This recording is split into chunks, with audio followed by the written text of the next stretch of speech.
Hello everyone, welcome to our channel. आज हम बात करेंगे कि डी फार्मा जो इस बार जुलाई में एग्ज़ामिनेशन होने वाला है, कि देखो 20-21 में आप लोगों का एग्ज़ाम हुआ नहीं, अगर हुआ भी तो ऑनलाइन पेपर हुआ, तो आप लोगों को ऑफलाइन पेपर देने का एक्सपीरियंस नहीं है और कॉपी कैसे आती है, कैसे आपको लिखना है, ये सारी चीज़ें हम आप इस वीडियो में डिस्कस करेंगे। तो प्लीज़ वीडियो को स्किप मत करिएगा, लास्ट तक देखिएगा। और मेरी गारंटी है अगर ये वीडियो आप देख लेते हैं और थोड़ा सा जो भी चैनल पे वीडियो अपलोड किए गए हैं क्वेश्चन पेपर से रिलेटेड, अगर आप उतना पढ़ के जाते हैं तो आपका बैक नहीं लगेगा। ठीक है, बैक आपका बिल्कुल नहीं लगेगा, ये आप मान के चलिए। ठीक है, देखो सबसे पहली चीज़ क्या है कि आपको जो कॉपी मिलेगी बिल्कुल एकदम, ये यहाँ पे मैंने बैक लिख दिया, इसको हटा दिए। सबसे पहली प्राथमिकता ये रहेगी कि आपको कॉपी बिल्कुल ऐसे प्लेन मिलेगी, A4 साइज़ की। ठीक है, उस पर कुछ लाइनिंग वगैरह नहीं रहेगी। और सबसे पहले जब भी आपको क्वेश्चन पेपर मिले और मतलब आंसर शीट मिले, तो आप आंसर शीट पे जो भी इंस्ट्रक्शन लिखे हैं उसको अच्छे से पढ़िए।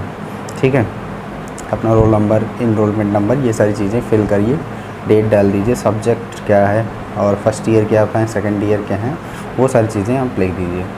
उसके बाद का जो प्रोसीजर है, आपको उसके बाद क्या करना है कि ये मान के चलिए कि आपकी 36 पेज के अराउंड कॉपी होगी और A4 साइज़ की ही कॉपी होगी। बैचलर में आपको लाइनिंग वाली कॉपी मिलती है, ठीक है, उसमें ऐसे लाइनिंग होगी जैसे आप लोगों की कॉपी में होता है।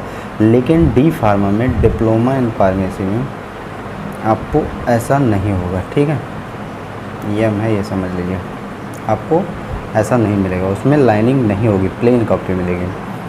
और जब भी आपको प्लेन कॉपी मिलती है तो आप ये कोशिश करिए कि अगर मान लीजिए आपने स्टार्ट किया, ये क्वेश्चन पेपर है देखो, ठीक है, पार्ट ए में आपने स्टार्ट किया, 6 क्वेश्चन दिए हैं और आपने डाला कि आंसर नंबर, पहले यहाँ पे लिख दिया पार्ट ए, यहाँ पे देख लीजिए, पहले मान लीजिए कॉपी है, कॉपी में आपने लिखा पार्ट ए आंसर नंबर आपने डाल दिया, मान लीजिए 1। ठीक है, अब 1 का आपसे पूछा जा रहा है एंटीबायोटिक्स के बारे में। तो सबसे पहली कोशिश ये करना कि एंटीबायोटिक्स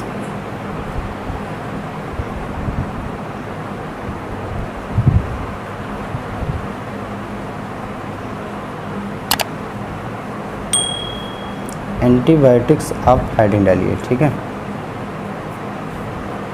उसके बाद हेडिंग डालने के बाद उसमें थोड़ा सा लिखिए कि एंटीबायोटिक्स क्या होती है। उसके बाद उसका फिर क्लासिफिकेशन डालिए। क्लासिफिकेशन डालने के बाद आप उसमें नीचे क्लासिफिकेशन लिख दीजिए। उसके बाद एक आध दो एग्जाम्पल आपका जो भी आता है उसको, एग्जाम्पल को भी हेडिंग डाल के, तो ये मान के चलिए कि ये करने में आपका 3 से 4 पेज फिल होना चाहिए।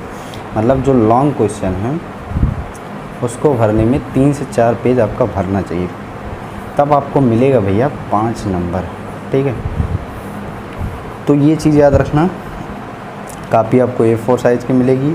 और जब भी आप स्टार्ट करना, हेडिंग के साथ क्लासिफिकेशन का हेडिंग और एग्जाम्पल की हेडिंग डाल के, और कोई भी इंपॉर्टेंट चीज़ आप लिख रहे हो, ठीक है, जैसे IP कब आई, इंडियन फार्माकोपिया, ठीक है, या फार्मेसी एक्ट कब पास हुआ सेकेंड ईयर वालों के लिए, 4 मार्च 1948 को फार्मेसी एक्ट आया, याद रखिएगा।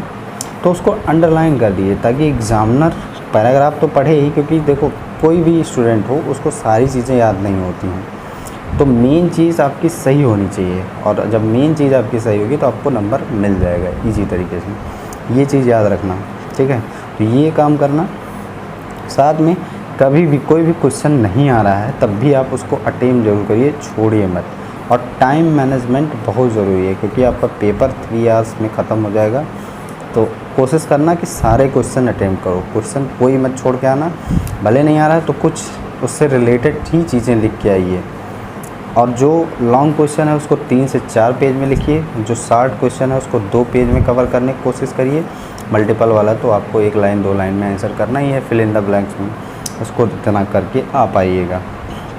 दूसरी चीज़, मान लीजिए अपने सेक्शन पार्ट ए में लॉन्ग क्वेश्चन में 6 क्वेश्चन दिए गए हैं, ठीक है, और अगर आपको 6 क्वेश्चन दिए गए हैं, आपने आंसर डाला कि आंसर नंबर 1 हम कर रहे हैं पार्ट ए का, आपने ए किया, बी के मतलब एक किया और दूसरा किया, तीसरा आपको नहीं आ रहा है, आपने फिर इस सेक्शन में कोई क्वेश्चन नहीं आ रहा है, मतलब ना तीसरा आ रहा है, ना चौथा आ रहा है, ना पाँचवा आ रहा है, ना छठा आ रहा है, कोई नहीं आ रहा है, और आपने क्या कर दिया, मतलब ये 3 छोड़ के आप फिर 7वें पे चले गए, तो ऐसी कंडीशन में या फिर इस सेक्शन का 2 क्वेश्चन आ रहा है, पार्ट ए का 2 क्वेश्चन आ रहा है और पार्ट बी का भी 2 क्वेश्चन आ रहा है, आपने पार्ट ए का 2 क्वेश्चन अटैम्प्ट किया और पार्ट बी का 2 क्वेश्चन अटैम्प्ट किया, उसके बाद फिर याद आया कि नहीं पार्ट ए का जो तीसरा क्वेश्चन है वो हमको आ रहा था, तब फिर आपने आंसर डाला कि आंसर नंबर पार्ट ए का 3 नंबर को आंसर, उस टाइम पे आपको नंबर नहीं मिलेगा, आपका नंबर कट जाएगा। ठीक है, ये याद रखना कि मतलब जो भी क्वेश्चन अटैम्प्ट करना वो सीरियल वाइज,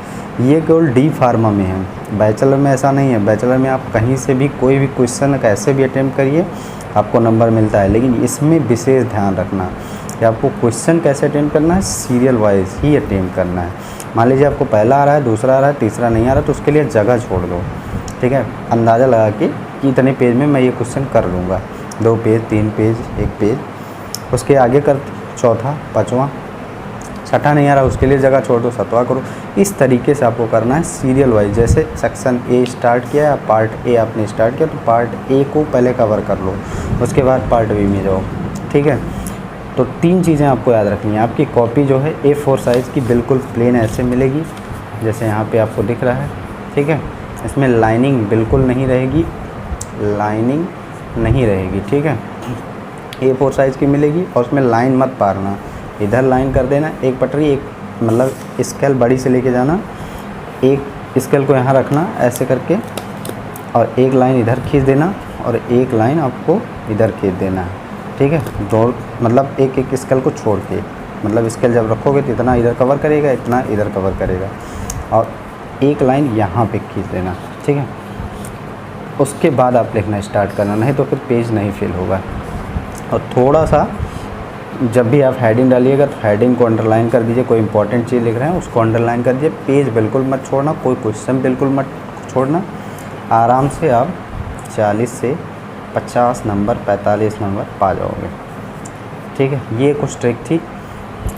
आई होप जो भी नॉलेज दी गई है वो आपको समझ में। बैचलर में लाइनिंग वाली कॉपी मिलती है लेकिन डिप्लोमा में नहीं मिलती, ये याद रखना।